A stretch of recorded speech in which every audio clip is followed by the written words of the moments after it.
I would never do this. Let's go get the watches. Oh.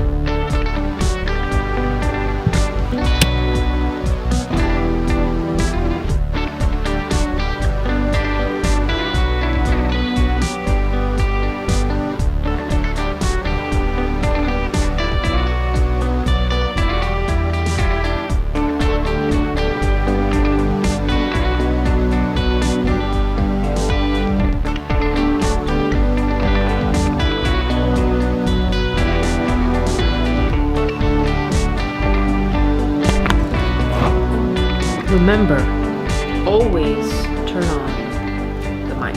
How's it going, everybody? So today I wanted to do, I guess, an update video on this watch, the Orient Bambino. I'm actually holding this watch as well. I got the Orient Bambino a couple months ago, and I wore the out of it.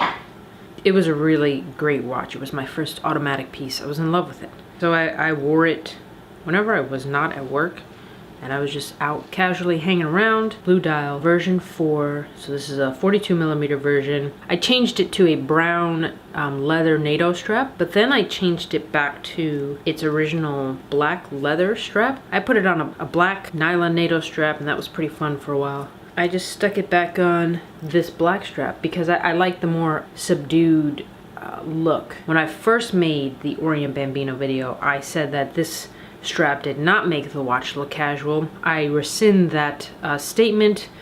Moving on, I got the Sea-gull watch a couple weeks ago. I kind of fell in love with this watch as well, even though there were some quality control issues. We're going to talk about quality control issues later, but let me get back to the Orient Bambino. I got this watch. I liked that it was significantly smaller than the Bambino. This Sea-gull watch, 39mm. I really liked the watch because of its sort of cream dial and the way the strap, like this burgundy strap paired with the gold case.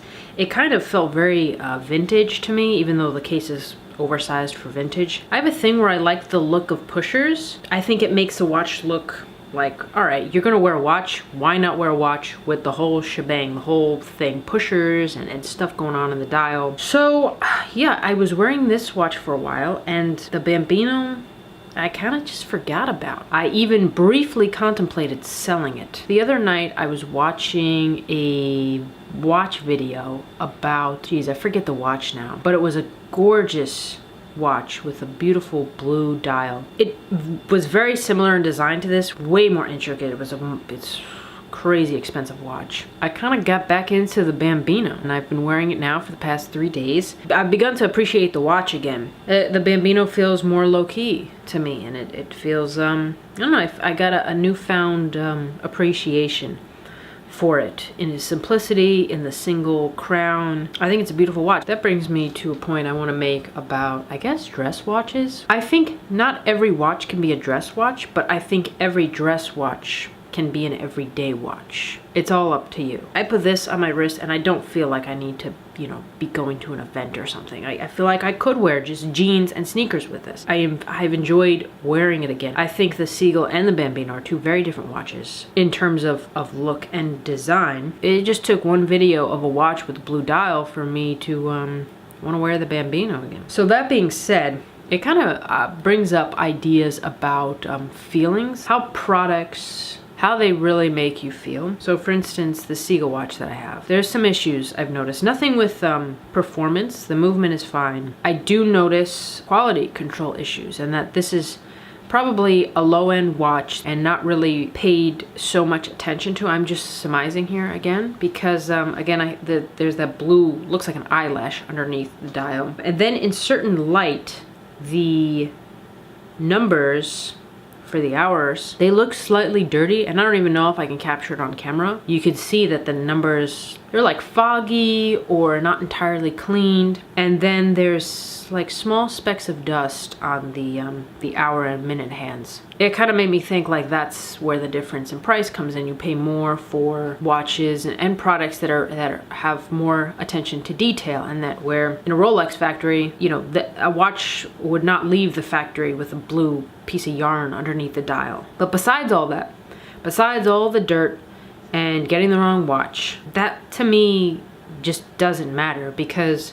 when I wear this watch, I love the way it makes me feel. I love wearing the mechanical watch. For me, not that time is such a crucial thing, but to not have to like think about the phone for the time is such a great feeling. For the most part, these watches are accurate within the minute or two. So I don't even know what am I trying to say here? It doesn't matter that this watch has pieces of dust underneath. You know, I really love this watch. I love the way it looks. I think it looks so cool. I love looking at the dome. I love wearing it. I like this watch. It makes me think of old things, antique things, even though it's not antique. I love writing, so I have got a bunch of leather notebooks all over the place, and sometimes I'll just take this watch off and just sit it next to the notebook that I'm working on. It's just the vibe, you know? You have to like live off the vibe. At the end of the day, just wear whatever you want. Wear what makes you feel good. If that Timex Weekender makes you feel good, wear it. Don't listen to what I say. And you know, there will be people who will be complaining that, oh, you get a watch with a piece of blue yarn under the dial. I mean, I know how much I paid for this. I know what kind of joy it brings me. If you like a watch, wear it because you like it. Wear it because of how it makes you feel. That's all I have to say about this video. Forget the haters. Wear what you like. And that's it.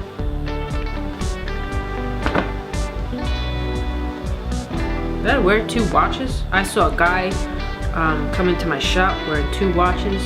He was wearing a Submariner on one arm and then a entirely gold, maybe it was a Rolex, looked like a Rolex on the other arm.